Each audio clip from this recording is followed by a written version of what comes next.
Эми дагы таухидтин маанилүүлүгүнөн таухид бул деген адамдар үчүн, кайсы бир коом үчүн туура жолдо болуунун себеби. Мисалы адам эгерде туура жолду издеген болсо, адашуудан алыс болуусу келген болсо, капырчылыкка түшүп калгысы келбесе, ширкке түшүп калгысы келбесе, адамдын ишеними туура болуш үчүн, жолу туура болуш үчүн таухидти карманыш керек. Ла иляха иллаллахты карманыш керек. Ошондо адам туура жолдо болот. Мына көрөсүздөр, көрүп жүрөсүздөр да канча деген адашкандар болуп калат. Аллахтын элчиси саллаллаху алейхи вассалам өзү деген канча деген адашуулар болот, адашууга чакыруучулар болот деп айтып кеткен, адашкан топтор болот деп. Мусулман үммөтү мынчага бөлүнүп кетет деп, субханалла. Ушундай кандай гана бизге эскертип, кыяматка чыккан кандай чоң азгыруулар, фитналар болот экенин бизге айтып кеткен, Эми ошолордун баарысынын кутулуунун жолу эмне менен болот экен? Ла иляха иллаллахты кармануубуз менен. Ошо таухидке бекем болгонубуз менен. Бул тууралуу Аллах Таала Кур'ан айтат: "Аллазина аману ва лам ялбису иманахум бизулм, улайка лахумул амну ва хум мухтадун" дейт. Кимдеги ыйман келтирип дейт, ошол ыйманды гана зулумдукка аралаштырбаган болсо, алар үчүн аманчылык болот дейт. Алар үчүн аманчылык, тынчтык болот дейт, жана алар туура жолдо болот дейт. Достор, Аллах Таала биякта убада берип атат. Бир адамдарга, бир топ адамга, аларга эки нерсени убада берип атат. Аманчылык дейт, тынчтык болот дейт, жана туура жол болот деп атат. Кимдер үчүн дейт? Ыйман келтирип, ошол ыйманына зулумдукту аралаштырбаса дейт. Зулумдук деген эмне? Зулумдук күнөө да, кимибиз өзүбүзгө зулумдук кылбайбыз туурабы?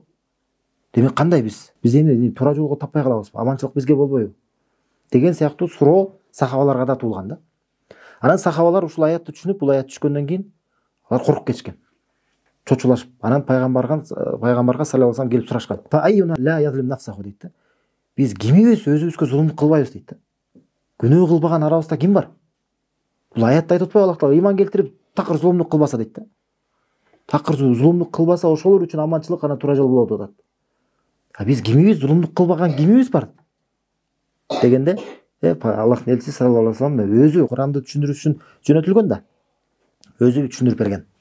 Жок, андай эмес дейт. Силер ойлогондой андай эмес дейт. Силер дейт, ошол даанышман адамдын айтканын уккан эмесмилер дейт да. Лукмандын сөзүн айтат да.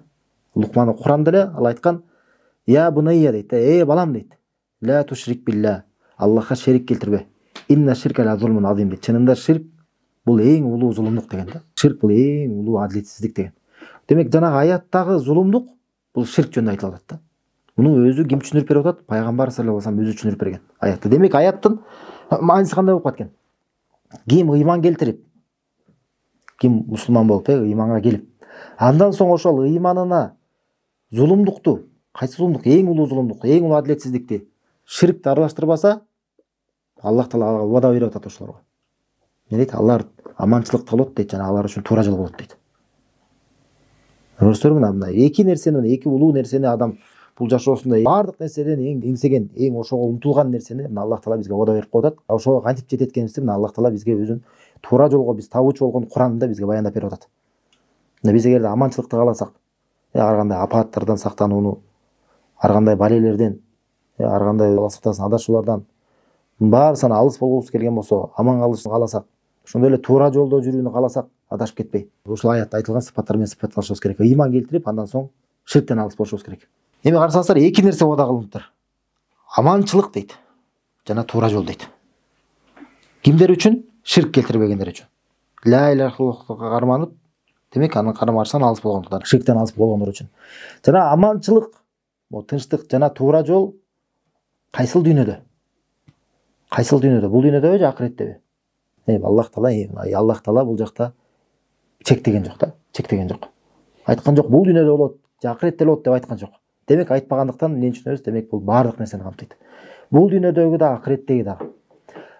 Бул жакта убада демек ким ширк келтирбесе, алар үчүн аманчылык болот. Бул дүйнөдө дагы, акыретте дагы.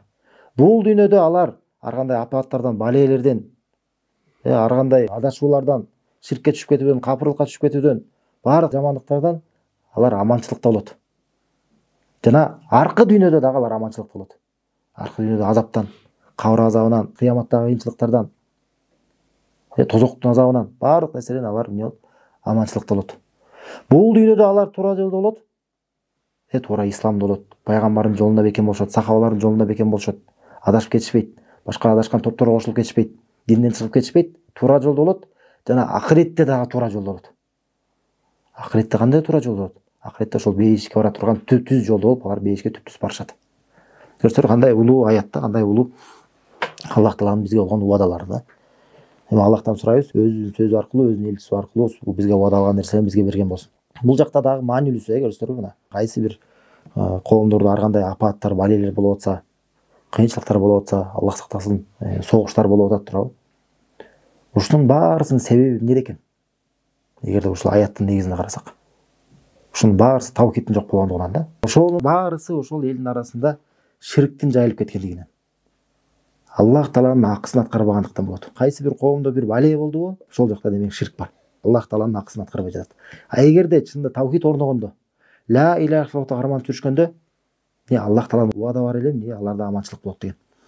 Мындан эмнени түшүнөбүз? Дагы эгерде кайсы бир коомдо, кайсы бир элде ла иляха иллаллахка чакырып жүргөн бир жамаат болгон болсо, таухидке чакырып жүргөн бир топ болгон болсо, биз аларга рахмат айтышыбыз керек. Ошолор бар экендигине сүйүнүшүбүз керек. Анткени ошондой адамдар элдин, жердин тынччылыгын сактап турушуна себепкерлер. Ошолор Аллах Тааланын акысына чакырып жатат. Аллах Таалага карата зулумдуктарын кайтарып жатат. Ошолор себептүү мүмкүн ошол элде аманчылык сакталып турат.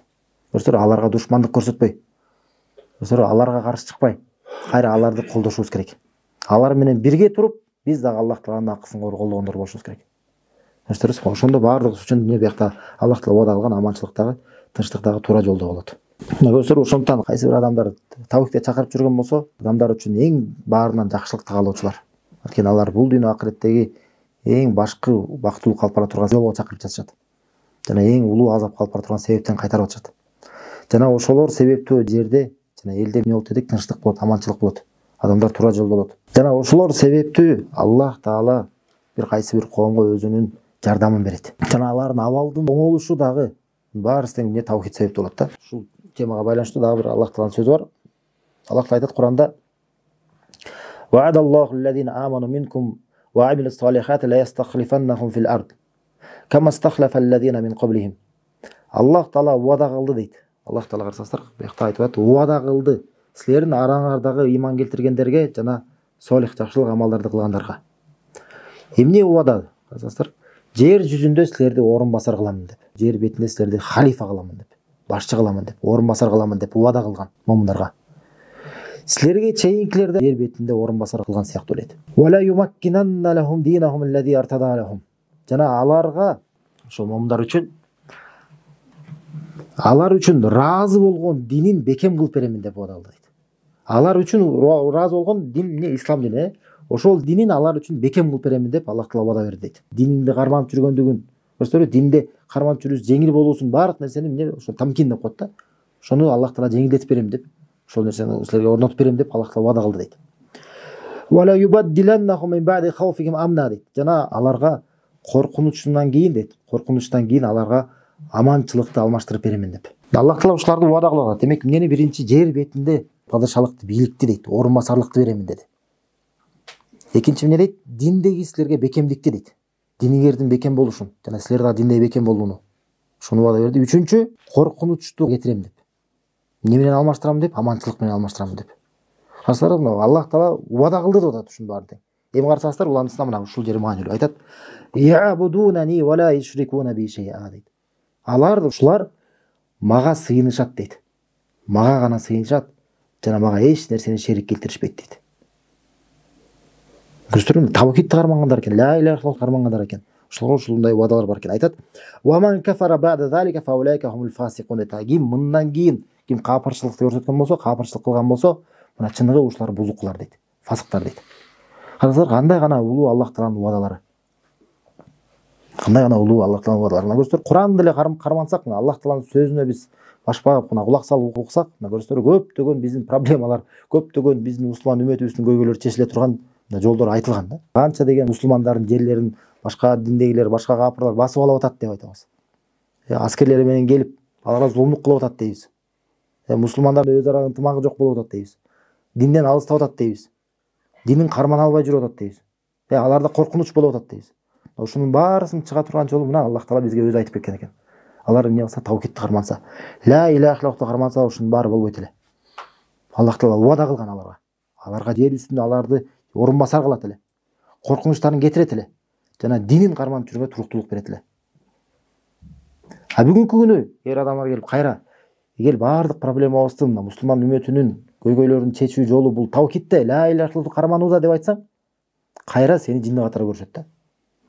Кайра айтат да, ушу дүйнө жүзүндө деген ушундай чоң иштер болуп атса, чоң маселелер болуп атса, политический андай нерселерге силер окуш керек, азыр политиканы билиш керек, аны билиш керек, муну билиш керек деп, силер азыр абалды билбейсиңер дейт да. Силер баягы эле кайра эле ширк деп эле отурасыңар дейт да. Таухид ширк деп эле отурасыңар дейт да. Көрөсүзбү? Кандай таң калыштуу сөздөр да. Тиякта болуп атат, азыр тигил мамлекетте мусулмандарга мындай кылып атса, силер отурасыңар биякта ширк кылып атат деп. Ооба, мусулмандарга бирөө зулумдук кылып аткан бул жүрөктү кейиткен нерсе. Биз чоң капага салат турабы? Бирок элестетсеңиздер, ооба, ошол жакта мусулмандарга зулумдук кылып атат. А бирок ошол эле мусулмандардын мамлекеттеринде Аллах Таалага зулумдук кылып атат. Адамдар мусулманмын деп келип туруп Аллах менен бирге башка бирөөгө сыйынып атат. Мусулманмын деп келип туруп Аллахтан башка бирөө курмандык чалып аткандар бар. Мусулманмын деп келип туруп жылдыздарга, гороскопторго ишенгендер бар. Кандай биз Аллах Тааланын жардамына үмүт кылабыз? Көрсөңөр, ошондон биздин өзүбүздөн башташыбыз керек. Аллах Таала Кур'ан айткандай, Аллах Таала кайсы бир коомду өзгөртпөйт, качан алар өздөрүн өзгөртмөйүнчө дегендей. Көрсөңөр, алардын абалын өзгөртпөйт, качан алар өздөрүн өзгөртмөйүнчө дегендей. Ма асабаткум мин мусибати фема касабат айдикум дейт. Алла силерге кандай гана бала келбесин, булар өздөрүнүн колуңар менен тапкан нерсе үчүн дейт да. Көрсөңөр, биз өзүбүз мына динге кайта турган болсок, ла иляха иллаллахты карманып, Аллах Тааланын акысын аткарып баштаган болсок, мына Аллах Тааланын убадалары бар да. Буга эч шектенбей эле койсок болот. Эгер Аллах Тааланын акысына чакырып атсаң, мусулмандар келип туруп силер майда чүйдө жөнөкөй эле нерселерге чакырып атасыңар дейт да. Мына улуу нерселер турса дейт да. Ширк деп эле болбогон нерсенин айынан силер талаш чыгарып атасыңар дейт да. Субханалла. Эгерде ширк жөнөкөй нерсе болуп калган болсо, субханалла. Карасаңар, анда биз мусулмандардын анда Кур'ан сүннөттөн алыстап калганыбызды өзүңөр түшүнө бергиле да. Демек мына түшүнүктүү бул аяттар.